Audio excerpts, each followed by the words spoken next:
యుద్ధ వాతావరణంలో మనకి కేదార్‌నాథ్, బద్రీనాథ్ చాలామంది హిందూ భక్తులు ఎళ్తా ఉన్నారు. ఎలా ఇప్పుడు మళ్ళీ వెళ్ళడానికి ఏమన్నా వెళ్ళొచ్చా? లేకుంటే ఏమన్నా అడ్డంకులున్నాయా? ఎటువంటి వాళ్ళకి ఇంకెక్కడ ధైర్యం ఉంది? ఆళ్ళు జేసిన ఇప్పటికే వాళ్ళు పశ్చాత్తాపపడాలే. ఇప్పుడు ఇది జేసినందుకే వాళ్ళు సిగ్గు, శరముండాలే.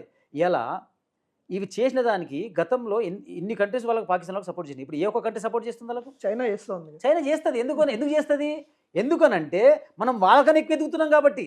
ఇప్పుడు వాళ్ళకి చైనాకేం కావాల్సింది? ఇండియా ఎదగొద్దు. హ్మ్. ఇండియా ఎదిగిందనుకో వాళ్ళకి ఇదైతది గదా! అంటే వాళ్ళకి ఎదగొద్దు కాబట్టి వాళ్ళు సపోర్ట్ చేస్తారు కాబట్టి అది వాస్తవం. వాళ్ళ ఫాల్తు గాళ్ళు ఆళ్ళంతా. ఇప్పుడు మంచోడైతేనేమో ఇప్పుడు మన ఇండియా పాపులేషన్ ఎంత? ప్రపంచంలో 1/6 పాపులేషన్ మనది. అవును.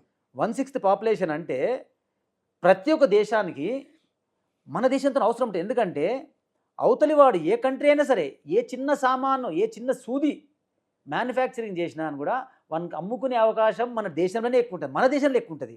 సో బుద్ధున్నోడు ఎవడు మన దేశంతో కొట్లాడబెట్టుకోడు. ఎందుకు పెట్టుకుంటాడు చెప్పు?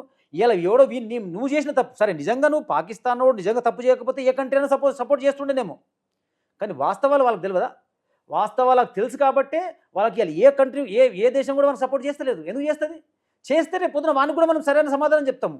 ఇంకొక విషయం ఏందంటే కర్ణాటక నుండి ముఖ్యంగా చర్చనీయంగా అంశం ఏందంటే సీఎం హోదాలో ఉన్న సిద్దిరామయ్య గారు మావోయిస్ట్ సంబంధించిన కొంత పాజిటివ్‌గా మాట్లాడడం అయితే జరుగుతా ఉంది. ఎందుకు ఈ కాంగ్రెస్ వాళ్ళు ఈ విధంగా స్టాండ్ తీసుకుంటారు? ఇప్పుడు ఉన్న తరుణంలో రాజకీయాలు ఎందుకు చేస్తా ఉన్నారంటే ఏం చెప్తారు? ఇప్పుడు వాస్తవం చెప్పాలి, వాళ్ళకి బ్లడ్‌లోనే ఉంది అది.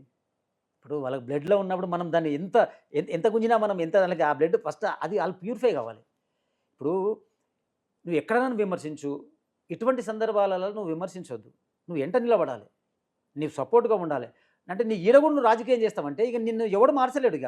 ఎందుకనంటే నీ బ్లడ్‌లోనే ఉంది అది. ఎందుకంటే మొత్తం బ్లడ్ తీసినా కూడా మారవు నువ్వు ఇక. హ్మ్. మరి దానికి మనం మాట్లాడే అది ప్రజలు ఆలోచించాలి ఫస్ట్. ఇప్పుడు మనకన్నా ముందు ప్రజలు ఆలోచించాలి. మన దేశము, మన మన ప్రధాని ఏ విధంగా ఉండాలి? ఎవరుంటే బాగుంటుంది? ఇప్పుడు అంతెందుకు, ఇప్పుడు మన ఇల్లుంది. మన ఇంట్లో ఒక నలుగురు వ్యక్తులు ఉన్నారు. ఇంటి పెద్దని ఎవరు ఎంచుకుంటాము? ఆయన మంచి దారిలో నడుస్తున్నాడు. ఆయనకు మంచి బుద్ధి ఉన్నది. ఆయనకు ఆ శక్తి ఉన్నది. ఈ కుటుంబాన్ని నడిపించే శక్తి ఉన్నది. ఓపిక ఉన్నదని అంటే నాకు అప్పచెప్తాం.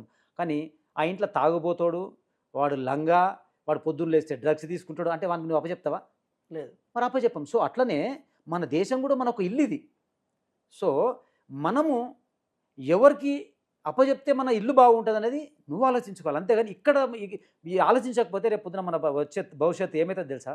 మన పిల్లలు పోయి రోడ్ల మీద పంచర్ షాపులలో, ఎక్కడనో సైకిల్ షాపులలో, లేకపోతే మెకానికల్ చేసుకుంటానో అవి ఇవి చేసుకుంటూ కూర్చోవాల్సింది అంతే.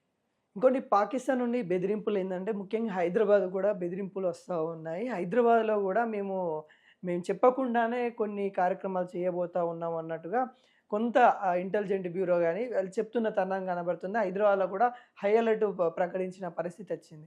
ఎలా చూస్తా ఉన్నారు? ఈ హైదరాబాద్ వేదికగా టెర్రరిస్టులు ఏ విధంగా ఉండబోతారు?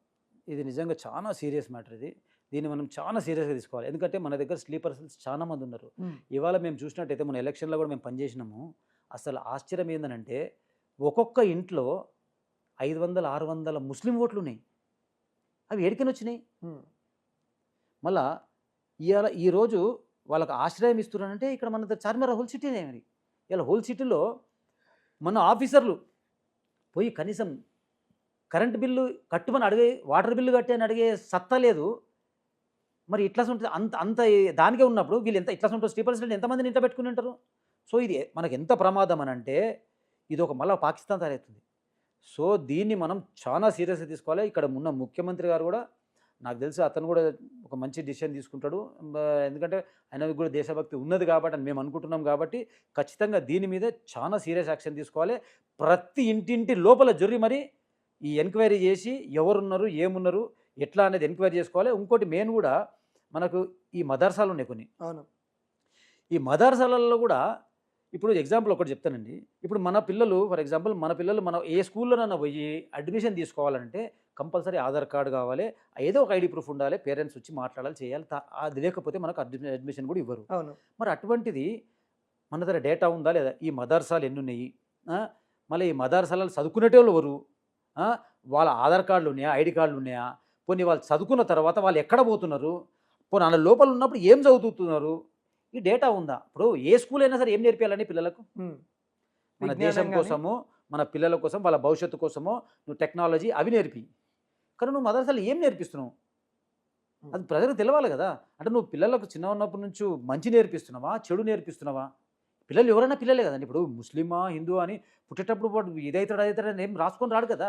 ఎవరైతే ఏమున్నది, ఇప్పుడు ముస్లిం పిల్లగాడు ఎక్కడో పుట్టిండు, నాకు ఇస్తే నేను మంచిగా పెంచనా? అవును. ఎందుకు? మనం పెంచే తీరులో ఉంటుంది కదా.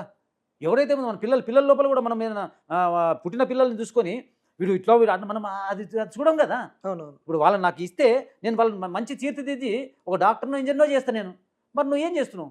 సో ఈ డేటా మనకు కావాల్సిందే, ఇంపార్టెంట్. అంటే ఈ మదర్సాలో ఇంతగానం జరుగుతా ఉందన్నట్టు కూడా మొన్న కూడా రఘునందన్ రావు గారే చెప్పారు. మదర్సాలో ఇంతగానం జరుగుతా ఉన్నాయి, స్టేట్ గవర్నమెంట్ కానీ సెంట్రల్ గవర్నమెంట్ కానీ ఎందుకు చర్య తీసుకోలేకపోతున్నాయి? ఇది వాళ్ళకి ఇది అంటే గత ప్రభుత్వంలో ఉన్న వాళ్ళు అలవాటు అయిపోయింది. ఇప్పుడు వాళ్ళకి ఏంటంటే మా మదర్సాల కంటే ఎవడు రాడు, అందరూ భయపడతారు అంటే వీళ్ళు భయభ్రాంతులకు గురి చేస్తున్నారు. ఇంకా టీచర్లు కూడా విదేశీ వాళ్ళే ఉన్నారంట. అంటే బయట వాళ్ళే, ఆ, ఎవరో మొత్తం. బంగ్లాదేశ్ వాళ్ళు, ఉమ్, పాకిస్తాన్ వాళ్ళు కూడా ఉండొచ్చు, బంగ్లాదేశ్ వాళ్ళే ఉన్నారు, మన దగ్గర వాళ్ళు లేరు.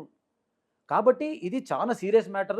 మనం ఎందుకంటే ఇది ఏం జరుగుతుందో మనం తెలుసుకోవచ్చు. ఇప్పుడు మన స్కూల్లో ఏం జరుగుతుందని మనం ఓపెన్ పెడుతున్నాం. ఉమ్, సో మన హిందుస్థాన్లో, మన దేశంలో మనం తెలుసుకోవడంలో తప్పేం లేదు కదా. ఇప్పుడు అంటే మనం ఎందుకు తెలుసుకోమంటున్నాము? వాళ్ళు మంచి దారిలో పోవాలని తెలుసుకోమంటున్నాం. మనం వాళ్ళు ఏం చేస్తున్నారు అనేది కాదు. ఉమ్. వాళ్ళ డేటా మన దగ్గర ఉంటే వాళ్ళ పేరెంట్స్ ఎవరు, వాళ్ళ పిల్లలు ఏంది, వాళ్ళ ఐడి కార్డు, ఆధార్ కార్డు అన్నీ తీసుకున్న తర్వాత అయిపోయిన తర్వాత వాళ్ళు ఏడికి పోతున్నారు, ఏం చేస్తున్నారు అనేది మనకు తెలియాలి కదా. అవును. అది మనకు మన దేశ భద్రత కూడా మంచిదే కదా.